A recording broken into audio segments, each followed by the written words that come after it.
we dive into the stories and the science and the spirit of respiratory therapy. I'm your host, Monique Kimmel, Vice President of Membership and Customer Care at the AARC. And today we have a very special live episode with AARC member Chief Master Sergeant James Woods. I'm going to take a breath because it's a long title.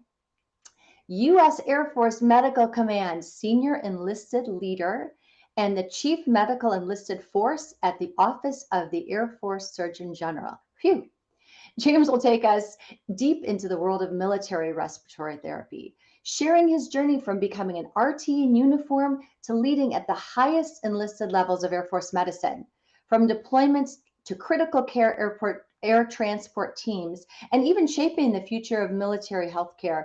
This episode brings the heart of an Air Force RT to the mic. Whether you're a civilian RT, military medical professional, or just curious about healthcare in uniform, you're not going to want to miss this behind the scenes look at life, breath, and service. So let's get started. James, again, thank you for being here today. Can you tell us, we'll just start right off the top, how did you first become an RT? And then also, what led you to becoming an RT in the military? I mean, to be honest, I'd always really wanted to serve in the military, and I really, as a kid, I wanted to be an F-16 pilot. And growing up, that's probably what I intended on doing. But I'm green deficient on my color vision, so that eliminated that. And actually, my daughter, my middle daughter, she's actually in Pensacola now training. She's not going to be a pilot yet, but she's going to be a combat systems officer. So she'll sit in the back of an aircraft, hopefully an F-15, and be almost like Goose on Top Gun, and control the weapon systems in the back. So she's kind of leading from the front there and kind of doing things that I wanted to do when I was younger. But that's something I really want to do. But being green deficient made that hard to accomplish. And my aunt at the time, she was she's a nurse, and she still is a nurse, but she was an inhalation specialist way back in the day. And cardiopulmonary technician was what we were called then. Mm. And really, that's the only job I was interested in. She talked me into it, told me what I would be doing. I didn't know it would be all the stuff that I got to do in my career. The recruiter didn't do a very good job on advertising exactly what our roles and responsibilities were. It was a very small blurb, but that's the only thing I put on my dream sheet. And I got selected and I got to go. I waited about 6 months in a delayed enlistment program. And actually, when I was in basic training, they came to me and they were like, "Hey, you're going to go be a cardiopulmonary technician, but we're taking on more guard and reserve individuals, so we're not doing many active duty at this time. So would you like to cross train and do something else, or you can get out?" And I was like, "Well, I'm not going to do anything else." And that's the thing, when you come open general, you could be thrown in, I could have been security forces or whatever. I was like, "Nope. My contract was cardiopulmonary. Either I'm doing that and I'll be on hold status, or I'm thanks for giving me the opportunity to go to basic training, but I'll go home." Luckily, it opened back up, and I was able to go to tech school immediately after that. And I've never really looked back. It's just something I always wanted to do, really, because I was directed by my aunt to do that. And I've got to do some really cool stuff, and I wouldn't trade it for anything. And we have a lot of individuals that get out and do great things, but I got lucky, and it's not really luck. I joined in 1999, and 9/11 happened probably a year after I had graduated from school, and I was working in San Antonio at Wolford Hall Medical Center when it was a level 1 trauma center. And I immediately rolled out the door doing critical care transport team.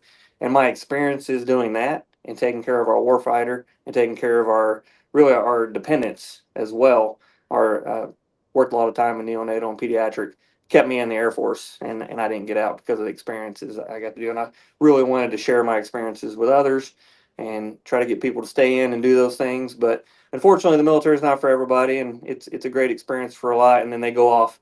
You do a lot of growing, and then there's other things that you want to go do. So doing 20 years is not for everybody, but it's something that I really enjoyed. Sorry, That's long great. answer. Long No, no, answer. it's great. And I love to hear this because so many times when we talk to people, they have a story, they have something or somebody who led them to get into respiratory therapy. So, and with you, the combination of the military. So, thanks for sharing that story with us. What does a typical day look like for you as an RT in the military? Well, for me, it's completely different. I am fortunate enough to represent all enlisted medics in the Air Force, so that's I mean, it's a wide range. I have 17 different enlisted specialties. You have your respiratory therapists, you have pharmacy technicians, radiology. We have our like LPNs. We call them aerospace medical technicians. We have our administrative technicians. It's just a huge gamma of different specialties out there that I actually get to represent. And my boss is the Air Force Surgeon General, and I sat right next to him on a daily basis. And I'm really his right hand man when it comes to advising him on what the future of Air Force medicine needs to be and how our enlisted medics can get after that and what we need to look like in the future. So my job's a little bit different. I'm constantly in the Pentagon or over here in Falls Church, Virginia, working in the Defense Health Quarters building with the Defense Health Agency, and my boss is shaping the future of medicine. So constantly travel all the time to go see what our medics are doing in our 76 military treatment facilities and our medical groups that we have throughout the world. So my day to day is a little bit different. A lot of meetings, working all the time, either at home or traveling. But for our Air Force RTs, really all depends on where they're located. We tend to predominantly be as an RT in our bigger facilities that we have. Again, we have 76 medical groups throughout the world, but a lot of those are really, really small clinics that we have because a lot of but also we support EMEDs, which is kind of our Role 3, Role 4 hospitals that we have, but we're transitioning. The Air Force is in a phase of creating deployed combat wings and starting up Role 1 and Role 2 capabilities. We're kind of taking over what the Army and Navy did because we're going to fight differently in the future for large scale operations. So RTs will be further forward on the ground than they ever have been in the future, predominantly in Role 2 and Role 3s and different island chains depending on where we deploy them. So all that's shaping up and be different. So depending on where we station them at, and usually people do 3 to 4 years at a time, their day-to-day ops is going to be completely different based on where they're at. If you're at Travis Air Force Base, where we have a heart, lung, vascular center, they're going to be significantly more busy than places at like Andrews Air Force Base down the road that we have here in Maryland. They don't have as many patients unless they go down to Walter Reed and they're do a couple of rotations down there to get their sets and reps. San Antonio tends to be pretty busy, and BAMC. But then we have sort of little offshoots where we have smaller facilities that are more clinic based, where they could work in cardiology or pulmonary or sleep lab, but they still have to maintain those sets and reps. They have to get out, and if they don't have the ability to do inpatient care in the facility there, then we have TAAs and MOUs where they go off to a civilian location where they can keep their skills up. Because again, our wartime mission is to be a respiratory therapist when we deploy, not to work in cardiology and pulmonary. So they got to keep those skills up. So I don't know, it's a long answer for it. All depends on where you're stationed at. If you're on a deployed UTC, so it changes, and it's kind of a nice break. You can't be running 24/7 all the time. You can't be constantly deployed all the time or ready to deploy. You got to take little breaks. That's what's nice about the military. You can move from base to different locations. You don't have to stay in one spot, and it's harder to get burnt out. Now, some places you can, because there's some people that get stuck in San Antonio for 10 plus years and they're constantly jobbing it or constantly deploying, and those people can get burnt out. But we have a pretty good work-life balance in our career field. Sure. Now, it sounds like a lot going on. There really is no typical day to day in your field. No. How does being an RT in the military, just sort of the nature of what you do and the care that you give, differ from more of a traditional RT who might be in a hospital or in a clinical setting? I would say the biggest the biggest difference is the leadership opportunities that you're given.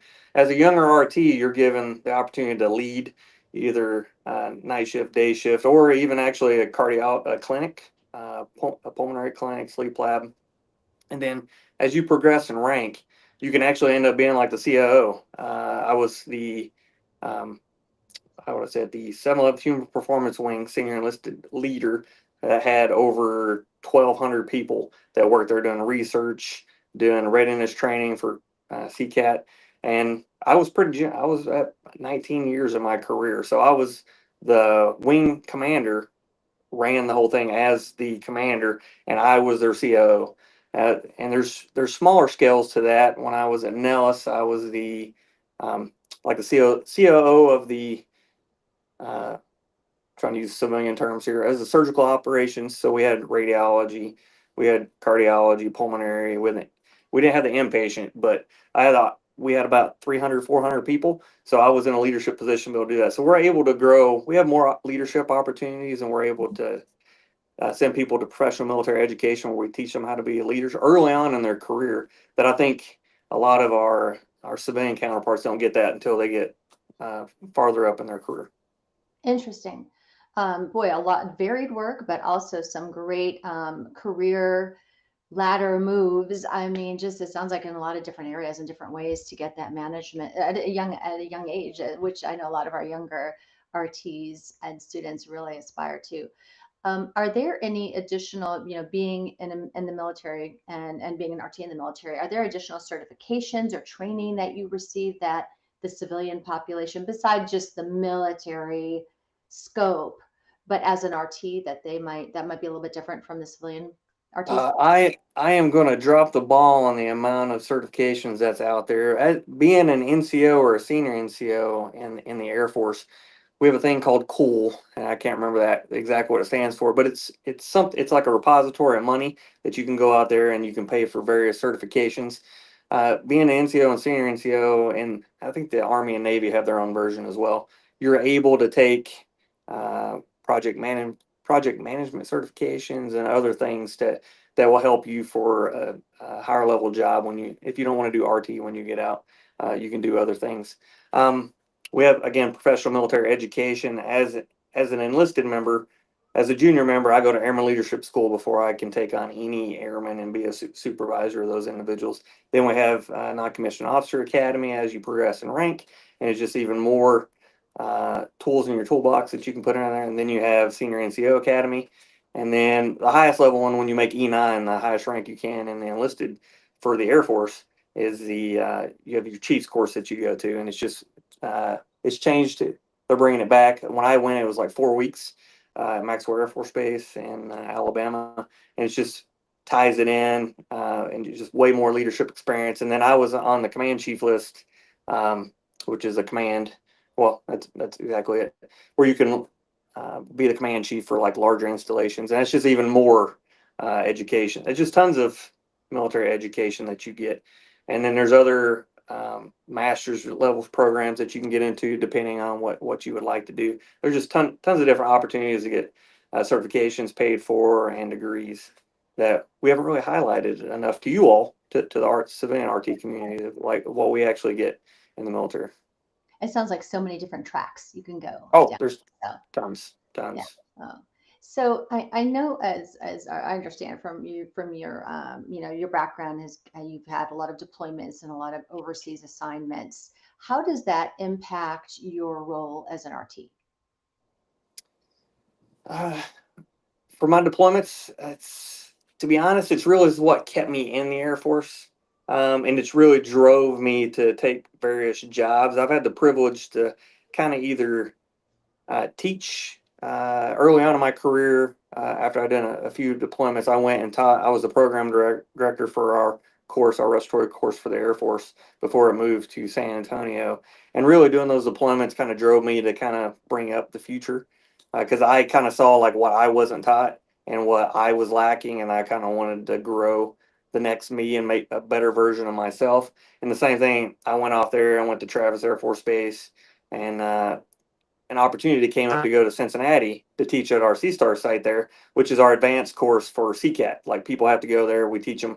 It's the highest level version for critical care transport team education, and then we actually validate them. It's like a check ride. We go put them through tons of scenarios, and we make sure they're good to go so they don't cause any harm to the patient and like downrange. I mean, that's when you got to be on your A game, and I got the privilege to go there and kind of run that program. And as a critical care transport team, you have a doc, a nurse, and an RT on that. And it was something that started in the late 90s. And after 9/11, it really kicked off. And CCATTs and aeromedical evacuation was really what contributed to a 99% survival rate. If our warfighters made it to a facility, that a 99% chance of survival, really because of our en-route care mission that we have. And RTs have contributed to that significantly. And that's really what's drove me to continue to teach and grow the next me. Because saw people make mistakes early on in my career and in deployments, and that's one reason why we've created these educational platforms like Cincinnati. We have a platform in St. Louis and Baltimore. We're opening one up in Minnesota, in Minneapolis at the Boss and I just got back from last night. And then we have one, I think I mentioned St. Louis already, and then we have one for infectious disease in where's that at? Omaha, Nebraska. We've stood it up there. So it's I've either had to get to teach it, or I've been a leader in one of the organizations that kind of did that led all those instructional facilities, or directed policy for that. And now I'm in the top that you can go, and I'm constantly advocating to continue this and make it better, and make sure our RTs, our nurses and docs have what they need to be successful, because the warfighters, I have plenty of friends that are trigger pullers, and they say that they do the mission because they know there's people like me there that's going to take care of them if they get injured. So now you're at a point of you're training trainers, and you've probably done a lot of that throughout your career. So Yes, ma'am. which is great. As a member of the AARC and specifically of the Critical Care Transport Specialty Section, what resources do you look to the AARC to help you within your career? Really, being a military member, we are tied to physical constraints, budgets, and if you're not tracking or watching the news, the administration, we're shrinking on TDY. For us, TDY cost is our going to like AARC conferences and stuff like that, and readiness things and whatnot. We're cutting back to make sure we're spending money on things we need to. So it's been awesome that AARC, in my 26 years as an RT and being in the military, my membership has always been free. And I don't know if many people know that it's been awesome. It's been free, but where I can't send a lot of my members because the way our budget is tied to our budget's tied to, for our members in medical groups, is tied to DHP dollars, which is the Defense Health Agency money, and that money is healthcare delivery. So if we go TDY somewhere and we're taking money from that healthcare delivery budget, and that means if I lose a nurse practitioner, a PA, and family practice, I might not be able to buy them because I don't have that budget to pay for it, because it's all in one budget. So we have to slim down on some of our TDYs and getting those CEUs that we need. So AARC, giving that free benefit, having those online CEUs that our members can get, it's been extremely beneficial. And to be honest, our members don't use it enough. We're making an effort on the Air Force side to push that out there and say, hey, you all need these CEUs to maintain, and you get it free from AARC. Go online, look at the journal, knock it out. So that's been invaluable to us, especially in this budget constraint that we're currently in. We're going to leverage that more and do that. But really, and I know it's one of the questions that you'll probably get to, what I would love to see AARC do more of is that the advocacy on our part to get after things. The nurses and the docs have great communities that advocate for us on the Hill. And with Congress, my boss and I get to go talk to Hask and Sask all the time, our service arms committee, and the House side of it as well. We go and chat with them, but we haven't really had that advocacy from the RT side, and that's really our fault because we haven't really said, "Hey, we could use your help on this stuff." So, and I think that's something myself. I'm not the head of respiratory therapy. I manage all of the enlisted specialties. Chief Master Sergeant FAM, my 10 FAM, she's the career field manager. She works right down the hall for me. So we'll probably be talking to you all in the near future, be like, hey, how can you help us out? Because years ago when I was younger, I think we pushed to be officers, but warrant officer is now a option that the Air Force has brought back. And that's something we might talk to you all about in the future to help be our voice to Congress on making that the next step for us. And then maybe we could pull in some civilian RTs to join the family as well. No, that's great to hear. And we do have a very, very strong advocacy department. So I'm sure that they would love to hear from you and see how we can work together on these types of things. You've had a chance to visit and work with medical professionals who prepare the Air National Guard medics for critical care transport teams. What does that process look like? To be honest, it's exactly like our reserve and our active duty. If it's a brand new member that's never been an RT, we have about a 3 to 4 month phase 1 program where they come in straight out of basic training. We give them the the background information, the didactic, and then we send them off for about 8 months to a phase 2 site where it's straight up 8 hours a day doing clinicals, and they're getting a little bit of didactic, but it's mainly getting clinicals, getting that hands-on time. And then if they're Guard or Reserve, they go to a phase 3, a little bit more hands-on time before we send them off to their unit. If you're active duty, it's like on-the-job training. It's like orientation on steroids. They'll get to their first duty station and they're jobbing it daily. And we have a checklist and we have a training plan that they go through. And before we allow them to deploy or really be an RT on their own, it's like, again, it's an orientation on steroids. Guard and Reserve, it's more hands-off. They'll go and they're required after they do their phase 3 they're required to get a job in the civilian community. A long time ago when I was young airman, it was not. We had a lot of individuals as bankers, they're postmen, whatever. They did their own thing, and then when they deployed, we didn't have good patient outcomes because they didn't practice as an RT. Years ago, that changed, and we made it's mandatory that they do so many hours a month as an RT. So we know some people have their own little things that they would like to do on their personal time or other jobs that they would like to do. But if you're going to be an RT in the military, Guard, Reserve, or active duty, you got to be doing that and know that skill set. So it's kind of the same, but then as a Guard or Reservist member, your primary job is really to be a respiratory therapist on the back of a critical care transport team. That's really your job. So they get pushed a little faster to go to CCATT course. Our phase 1 is in Dayton, Ohio for our initial course, and then the advanced course is in Cincinnati.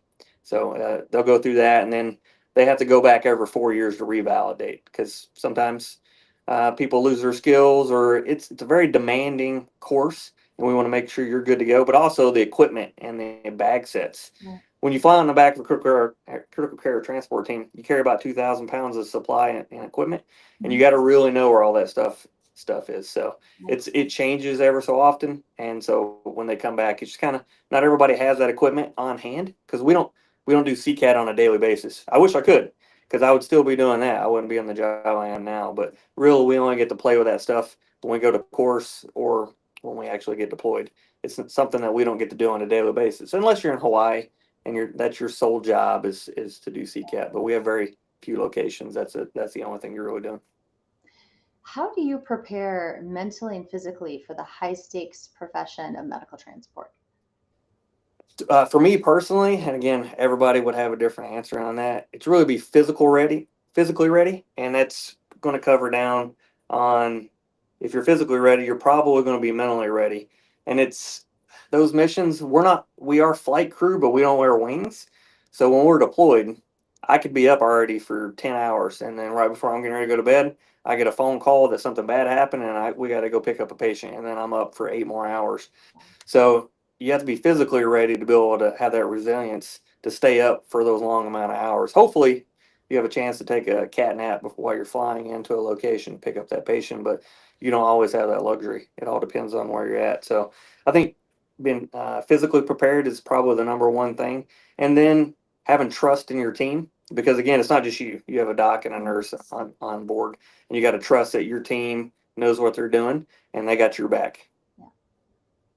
How do you, for those who really have not been exposed to it very much in the civilian RTs, what might they not understand about what you do and the nature of your work as a military RT? I'd say the biggest thing, the nice thing about being a civilian, and my kids would probably say this too, is like you get to pick where you want to live. And that's probably the biggest complaint my kids did was like, I'm from Tennessee, so we never lived near family. So that's probably the thing they miss the most. But they've got to experience things that other individuals have not got to experience. So it's that they'll say they enjoy that part of it. But really, it's you're probably going to move every 3 to 4 years. That's probably the biggest change that people don't understand. But it is a positive thing. I've got to live East Coast, West Coast, Las Vegas. I've been all over, and I've got to work with some extremely talented individuals, built relationships with docs and nurses and other healthcare professionals that you might not get just working in one location your whole career. And then just being in Minneapolis, I ran into people that I hadn't seen in forever that are actually Guard members that I've known for over 20 years that are they're doing great things and standing up the CCATT program that's there. And it's just you build lifelong friendships that you might not be able to talk to that person for 10 years because you're just busy, but when you meet up, it's like you just saw them the other day. I'd imagine too, just being able, as a family, just being able to adjust and be flexible to your surroundings, having needed to just adjust so many different times is probably a benefit too, or a positive. What advice would you give to somebody who's considering going into the military as an RT? I mean, for me, I think change, it's just a human thing that people don't are scared to do, or take a chance on something. I would say I mean, really, the water's warm. It's great. I've enjoyed. I've been in for 26 years. If you're interested, pick up a phone. I mean, I can put my email on there. Actually, it's you can look it up. It's easy since I'm a government employee. It's james.woods.9@us.af.mil. And if you all have questions, feel free to hit me up. But it's it's been something that I would not change for anything. It's been the best experience, and I'm glad that I did it. And my middle daughter is going. She's an officer. She's a second lieutenant, and then my youngest just got accepted to Texas A&M in the engineering program, and she'll probably join and be a aerospace engineer when she's done. So she'll be a nerd and do our and be in our research labs that we have. So it's good to see that they're joining in my footsteps. That's awesome. Congratulations on that. Thank That's you. great. What is one thing or a couple of different things maybe that you've learned being an RT in the military that has sort of changed how you see respiratory therapy? Really, I think when people join, it's everybody. You're like, my job's the most important.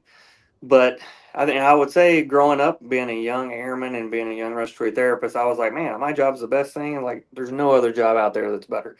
But growing up and seeing how important everybody is to patient care and like getting that patient from being their worst day to seeing them walk out the door is probably what's changed for me in my military career and growing up and seeing like we play such a huge part, but we're such a little part of that as well, and how it takes the whole team to make sure the patient gets what they need. That's awesome. Thank you again for joining us today. Really, really appreciate that. Did you have any last thoughts? Did you want to talk about anything, to those who might again be considering going into the military? What are some, besides all the things that you've already listed, is there anything specifically that you might want to bring up? It's so many opportunities in the military side that we've not captured. And if you all came to AARC, the Congress in November, I think we had a huge turnout. We had an RT little display there, and I think we'll probably do that again for the next Congress. I cannot be there due to some other meetings I have to be at, but we haven't really showcased what we bring and the goodness that is the military. And it's really, again, I wouldn't change for what I've done my whole career, but we haven't done a great job of we've done a great job of recruiting non RTs and training them up.